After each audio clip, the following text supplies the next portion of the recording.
अंबड तहसील कार्यालयामार्फत अतिवृष्टी अनुदान सप्टेंबर-ऑक्टोबर 2024च्या प्रलंबित प्रस्तावावर आणि लाभार्थी यादीवर युद्धपातळीवर कारवाई सुरू असल्याची माहिती तहसीलदार विजय चव्हाण यांनी दिली।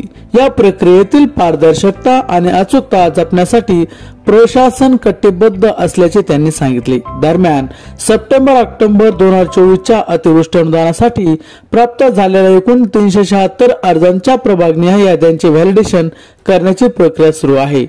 छाननीअंती त्यापैकी 160 अर्ज पात्र ठरवल्याने मंजूर करण्यात आले आहेत।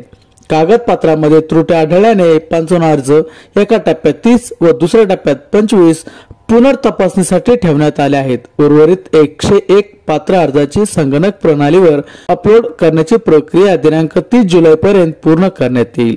तलाठी मंडळ अधिकारी यांचे मार्फत आपल्या अनुदानाची अनुषंगाने असलेल्या कागदपत्रे तसेच फळबागांचा पुरावा सादर करावा, जेणेकरून तात्काळ कारवाई करणे शक्य होईल। ही तपासणी सॉफ्टवेअरने रिव्हॅलिडेशन केल्यामुळे करण्यात येत असून पूर्णभव पाहता मागील वेळेस झालेल्या घोटाळ्यामुळे सक्त तपासणी करणे आवश्यक असल्याचेही तहसीलदार विजय चव्हाण यांनी सांगितले।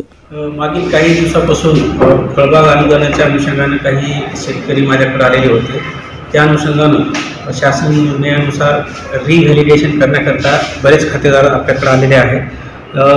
ॲज अ तहसीलदार म्हणून माझी जबाबदारी आहे की रिव्हॅलिडेशन केल्याशिवाय ते अनुदान किंवा ती नावं अपलोड करणं शक्य नाही।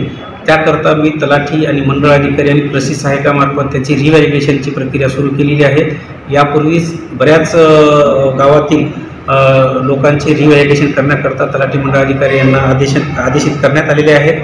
परंतु काही शेतकऱ्यांनी माझ्याकडे समक्ष येऊन त्यांच्या नावावरती फळबाग असल्याबाबतचे काही पुरावे सादर केलेले होते। पुरावे सादर केल्यानंतर मी खात्री केल्यानंतर अर्ज त्यांच्या जिओ टॅगचा किंवा आजच्या दिवशी त्यांच्या इथं फळबाग असल्याबाबतचा पुरावा, त्यासोबत 7/12 क्षेत्र असल्याबाबतचा पुरावा, त्यानंतर आधार कार्ड, VK नंबर, हे सर्व पुरावे आणून दिल्यानंतर मी त्याची खात्री करून त्यांचे सुद्धा नाव आम्ही मोठ्या प्रमाणात अपलोड केलेली आहे।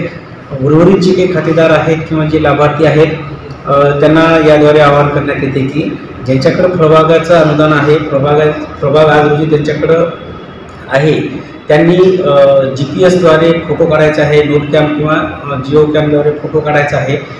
लाभार्थी उभा करून ते फळबागाचा फोटो, एक अर्ज, त्यासोबत आधार कार्ड, बँक पासबुक जर आणून दिले तर आम्ही त्यांचे अनुदान तात्काळ अपलोड करत आहोत। आता ही तपासणी करत असताना बऱ्याच ठिकाणी सुद्धा त्या लोकांनी आमच्याकडं आता या आज रोजी सुद्धा चालू अनुदानामध्ये नावं दिलेली होती, त्याची वेगळ्याने चौकशी करण्यात येत आहे।